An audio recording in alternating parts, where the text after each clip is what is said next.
नमस्कार किसान साथियों, कैसे हैं आप। उम्मीद करता हूं बहुत ही बढ़िया होंगे। किसान साथियों, अभी भी समय है, आप अपनी गेहूं की फसल की पैदावार अभी भी बढ़ा सकते हैं। अगर आपकी गेहूं की फसल में अभी तक बालियां नहीं निकली हैं, आपकी गेहूं की फसल गवोट अवस्था के आसपास है, तो किसान साथियों अभी भी समय है। आप अपनी गेहूं की फसल की पैदावार डिसाइड कर सकते हैं कि आप अपने गेहूँ की फसल से कितनी अधिकतम पैदावार निकालना चाहते हैं, उतनी ही पैदावार आपको मिलेगी। आपको सिर्फ गवोट अवस्था पर बालियां निकलने से पहले पहले जब हमारी गेहूं की फसल गवोट अवस्था पर आती है तो उसके अंदर ही अंदर बालियों का निर्माण होने लगता है। इसी समय पर हमारी गेहूं की फसल डिसाइड करती है कि हमारी गेहूं की फसल को कितनी लंबी मोटी बाली बनानी है। अगर बाली एक बार हमारी गेहूं की फसल से बाहर निकल जाती है तो फिर हम कुछ भी कर लें, हमारा उत्पादन उतना ही निकलेगा जितनी हमारी बाली निकली है।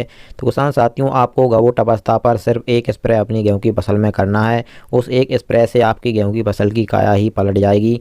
आपकी गेहूं की फसल में लंबी एवं मोटी अधिक दानों वाली बाली निकलेगी। स्प्रे में आपको क्या लेना है, इसके बारे में हम आपको पूरी जानकारी बताएंगे। उससे पहले हमारा आपसे बस एक छोटा सा निवेदन है। जिन किसान भाइयों ने अभी तक हमारे चैनल को सब्सक्राइब नहीं किया हुआ है, वे सभी चैनल को सब्सक्राइब कर लें, वीडियो को भी लाइक कर दें, जिससे हमारा कॉन्फिडेंस बना रहे और हम आपको ऐसे ही समय समय पर आपकी सही फसलों की जानकारी देते रहें। किसान साथियों, जब आपकी गेहूं की फसल गवोट अवस्था पर आए तो सबसे पहले आपको यह ध्यान में रखना है कि इस समय पर आपकी खेत की मिट्टी में पर्याप्त नमी होना बहुत ज़रूरी होता है। अगर आपके खेत की मिट्टी में नमी नहीं है तो आपको इस समय पर एक सिंचाई अवश्य करनी चाहिए। और इसी समय पर किसान साथियों, हमारी गेहूं की फसल में किसी भी खाद उर्वरक की कमी नहीं होनी चाहिए, क्योंकि इस समय पर हमारी गेहूं की फसल में सबसे महत्वपूर्ण काम होता है बालियों का निर्माण। बालियों का निर्माण अंदर ही अंदर होता है। अगर इस समय पर हमारी गेहूं की फसल में किसी भी खाद उर्वरक की कमी रह जाती है तो वह कमी हमारी बाली से हमें को भुगतना पड़ती है। खाद उर्वरकों की कमी से इस समय पर हमारी बाली छोटी, पतली और कम दानों वाली निकलती है, जिससे हमारा उत्पादन भी कम निकलता है। फिर हम ये सोचते हैं कि हमने ऐसी कौन सी गलती की थी हमारी गेहूं की फसल में जिससे हमको सही से उत्पादन नहीं मिला है, बाकी अन्य किसानों को बहुत ही अच्छा उत्पादन मिला है। तो किसान साथियों, आपको भी आपकी गेहूं की फसल से एकदम शानदार उत्पादन मिले, इसके लिए सिर्फ और सिर्फ एक स्प्रे आपको गवोट अवस्था पर करना है। उस स्प्रे में आपको 4 चीज़ों की आवश्यकता पड़ेगी। पहली है NPK 05234। NPK 05234 में फास्फोरस और पोटास पाया जाता है। इस समय पर हमारी गेहूं की फसल को नाइट्रोजन की ज़रूरत नहीं होती है, इसलिए NPK 05234 में नाइट्रोजन नहीं पाया जाता है, इसमें फास्फोरस और पोटास पाया जाता है। इस समय पर फास्फोरस और पोटास की ही हमारी गेहूं की फसल को सबसे ज़्यादा ज़रूरत पड़ती है। और दूसरी चीज़ है किसान साथियों, जिंक।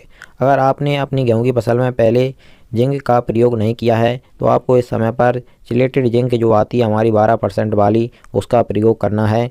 गेहूं की फसल में जिंक डालना भी बहुत ही ज़रूरी होता है। और किसान साथियों, हमारी तीसरी चीज़ है बोरोन। बोरोन जो हमारा 20% वाला आता है, उसको आपको लेना है। बोरोन का इस समय पर बहुत ही महत्वपूर्ण काम होता है किसान साथियों। इस समय पर हमारी गेहूं की फसल में परागण की जो क्रिया होती है, यानी कि जो फूल से फल बनने की प्रक्रिया होती है, उसमें बोरोन काफ़ी ज़्यादा सहायक होता है। और चौथी चीज़ किसान साथियों, आपको लेनी है लिक्विड सागारिका। सागारिका में बहुत सारे सूक्ष्म पोषक तत्व पाए जाते हैं, जिनकी हमारी गेहूं की फसल को इस समय पर काफ़ी ज़्यादा आवश्यकता होती है। NPK 05234 की मात्रा की बात करें तो आपको 1 kg लेना है 1 एकड़ खेत के लिए। बोरोन आपको लेना है 100 ग्राम 1 एकड़ खेत के लिए।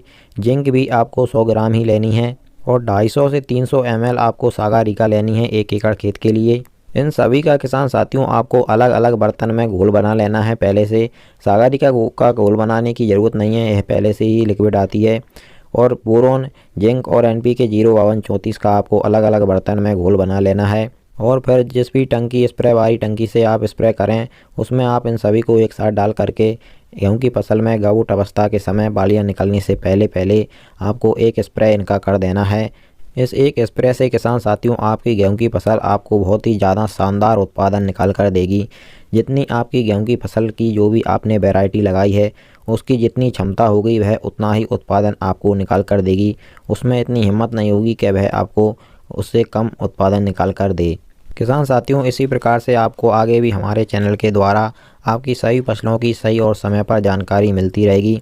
इसके लिए आप हमारे चैनल को सब्सक्राइब करना मत भूलिएगा। चलिए फिर मिलते हैं अगली वीडियो में। नमस्कार, धन्यवाद।